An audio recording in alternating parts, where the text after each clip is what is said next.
Loewi miracle में आपका स्वागत है, जहां प्रेम की कोई सीमाएं नहीं हैं और हर कहानी का उत्सव मनाया जाता है। आइए अपनी अनोखी कहानियों की सुंदरता को अपनाएं और उस प्रेम का उत्सव मनाएं जिसके हम हकदार हैं।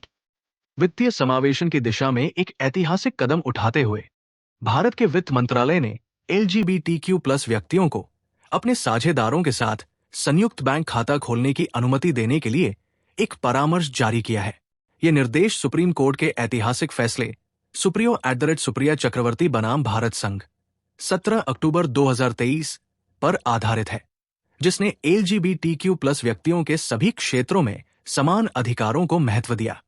इस पहल ने उन वित्तीय विशेषाधिकारों को LGBTQ प्लस समुदाय को प्रदान किया है जो पहले केवल विषमलैंगिक जोड़ों तक सीमित थे। ये कदम LGBTQ प्लस अधिकारों के लिए भारत में एक महत्वपूर्ण उपलब्धि को दर्शाता है। LGBTQ प्लस समुदाय ने भारत में ऐतिहासिक रूप से सामाजिक और कानूनी दोनों स्तरों पर व्यापक भेदभाव का सामना किया है। 2018 में सुप्रीम कोर्ट द्वारा समलैंगिकता को अपराध मुक्त करने के बावजूद LGBTQ प्लस अधिकारों की सामाजिक स्वीकृति और कानूनी मान्यता धीरे धीरे हुई है। विशेष रूप से वित्तीय सेवाएं LGBTQ प्लस व्यक्तियों के लिए अक्सर कठिन या सीमित रही है, खासकर संयुक्त बैंकिंग सेवाओं के मामले में, जो जोड़ों के वित्तीय नियोजन और सुरक्षा का एक महत्वपूर्ण हिस्सा है। वित्त मंत्रालय का हालिया परामर्श एक महत्वपूर्ण कदम है। इसमें स्पष्ट रूप से कहा गया है कि LGBTQ प्लस व्यक्तियों को अपने साझेदारों के साथ संयुक्त बैंक खाता खोलने या अपने साझेदारों को नामांकित करने पर कोई प्रतिबंध नहीं है। ये स्पष्टीकरण सुप्रीम कोर्ट के उस निर्णय के बाद आया है जिसमें सभी क्षेत्रों में LGBTQ प्लस व्यक्तियों के समान अधिकारों और मान्यता की आवश्यकता पर जोर दिया गया था, जिसमें वित्तीय सेवाएं भी शामिल है। ये परामर्श समावेशन की ओर एक व्यापक सरकारी पहल का हिस्सा है जो सभी नागरिकों को उनकी यौन पहचान या लैंगिक पहचान की परवाह किए बिना समान अधिकार प्रदान करने के महत्व को दर्शाता है। मंत्रालय ने बैंकों और वित्तीय संस्थानों को यह सुनिश्चित करने का निर्देश दिया है कि उनकी सेवाएं बिना किसी भेदभाव के सभी के लिए सुलभ हों। 28 अगस्त 2024 को जारी ये परामर्श ये स्पष्ट करता है कि वित्तीय संस्थान LGBTQ प्लस व्यक्तियों को संयुक्त खाता खोलने या लाभार्थी नामांकित करने जैसी सेवाएं प्रदान करने में भेदभाव नहीं कर सकते। ये भारतीय रिजर्व बैंक RBI के निर्देशों के साथ मेल खाता है, जिसने अगस्त 2024 में बैंकों को गैर भेदभावपूर्ण प्रथाएं लागू करने का निर्देश दिया था। ये कदम भारत के वित्तीय क्षेत्र में समावेशन को बढ़ावा देने और हाशिए पर पड़े समुदायों को सशक्त बनाने के व्यापक प्रयास का हिस्सा माना जाता है। प्रमुख विकास और लाभ। 1. संबंधों की मान्यता। संयुक्त खाता खोलने से LGBTQ प्लस जोड़ों के संबंधों को औपचारिक मान्यता मिलती है, जो विश्वास और साझेदारी का प्रतीक है। ये वित्तीय प्रणाली में क्वीर संबंधों को सामान्य बनाने में मदद करता है, जिससे समाज में और कानून की दृष्टि में कलंक कम होता है। LGBTQ प्लस जोड़ों को संयुक्त खाते खोलने की अनुमति देकर ये परामर्श उनके संबंधों को औपचारिक मान्यता प्रदान करता है।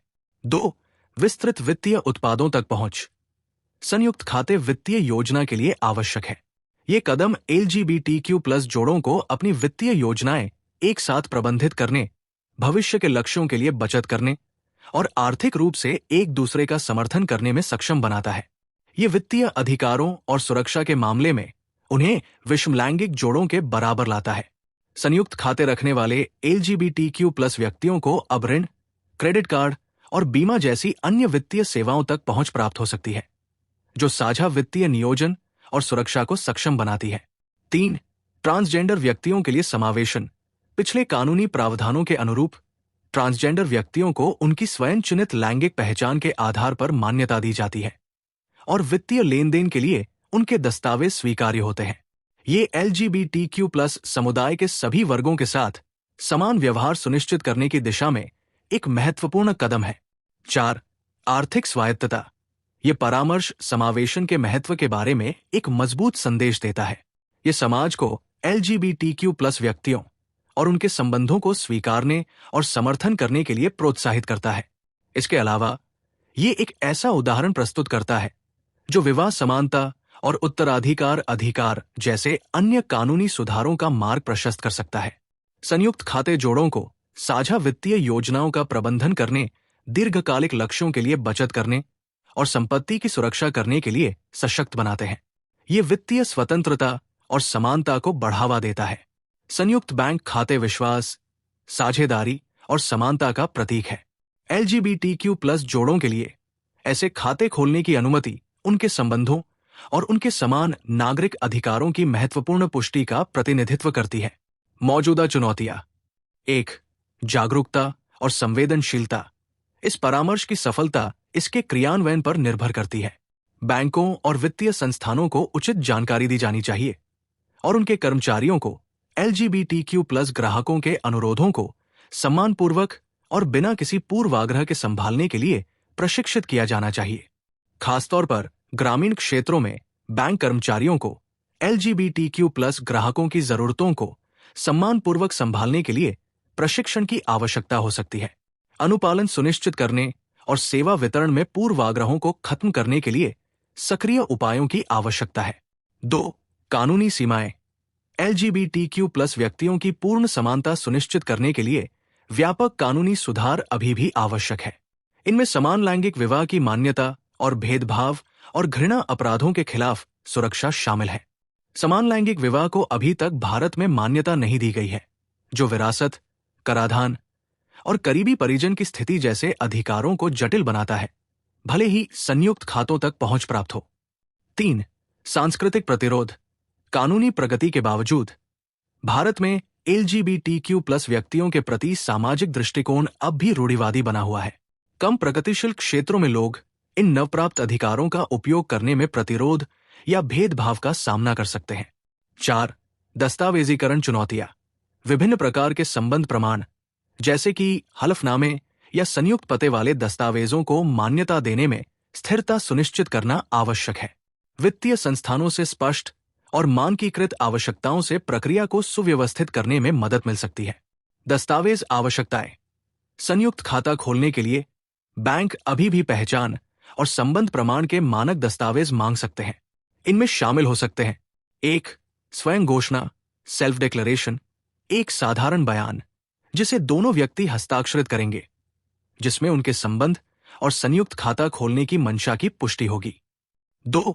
संयुक्त पता प्रमाण, जॉइंट एड्रेस प्रूफ, किराए का समझौता, उपयोगिता बिल या अन्य आधिकारिक दस्तावेज जिसमें दोनों साझेदारों के नाम एक ही पते पर दर्ज हों। 3. नामांकन प्रपत्र, नॉमिनेशन फॉर्म्स, एक प्रपत्र जिसमें एक साझेदार दूसरे को नामित करता है, जिससे खाते में उनकी भूमिका स्थापित होती है। 4.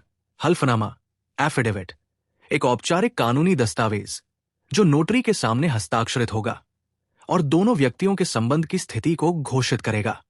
इन दस्तावेजों की आवश्यकताएं बैंकों के बीच भिन्न हो सकती है, क्योंकि ये परामर्श भेदभाव रहित प्रक्रिया पर जोर देता है, न कि दस्तावेज प्रक्रियाओं को मानकीकृत करने पर। समावेशन की दिशा में कदम। ये परामर्श वित्तीय संस्थानों और हाशिए पर खड़े मार्जिनलाइज्ड समुदायों के बीच बातचीत के तरीके में एक बड़ा बदलाव को दर्शाता है। अधिकार समूहों का मानना है कि ये पहल समान लैंगिक विवाह, गोद लेने के अधिकार और व्यापक भेदभाव विरोधी उपायों को मान्यता देने के लिए आगे और सुधारों को प्रेरित करेगी। ESF स्मॉल फाइनेंस बैंक जैसे बैंक, जिन्होंने रेनबो सेविंग्स अकाउंट जैसे उत्पाद पेश किए हैं। ESF evangelical social action forum एक वित्तीय संस्था है जो भारत में वित्तीय समावेशन को बढ़ावा देने के लिए कार्य करती है। इसकी स्थापना 1992 में केरल में एक सामाजिक पहल के रूप में की गई थी, जिसका उद्देश्य हाशिए पर खड़े मार्जिनलाइज्ड समुदायों को सशक्त बनाना और माइक्रो फाइनेंस एवं सामाजिक विकास कार्यक्रम प्रदान करना था। ESF स्मॉल फाइनेंस बैंक को 2017 में भारतीय रिजर्व बैंक RBI से बैंकिंग लाइसेंस प्राप्त हुआ, जिससे ये एक औपचारिक बैंक के रूप में कार्य करने लगा। ये बैंक उन समाजों और वर्गों को सेवाएं प्रदान करने पर केंद्रित है जो पारंपरिक वित्तीय प्रणाली से वंचित रहते हैं। इसमें माइक्रोलोन, बचत खाता, बीमा और छोटे व्यवसायों व स्वरोजगार के लिए विशेष वित्तीय उत्पाद शामिल है। ये बैंक अपने नवाचारों के लिए जाना जाता है, जैसे कि रेनबो सेविंग्स अकाउंट, जो विशेष रूप से LGBTQ+ समुदाय की वित्तीय जरूरतों को पूरा करने के लिए डिजाइन किया गया है।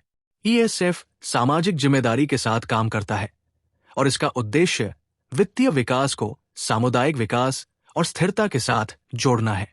ये दर्शाते हैं कि वित्तीय सेवाएं LGBTQ+ ग्राहकों की जरूरतों को पूरा करने के लिए कैसे अनुकूल हो सकती है।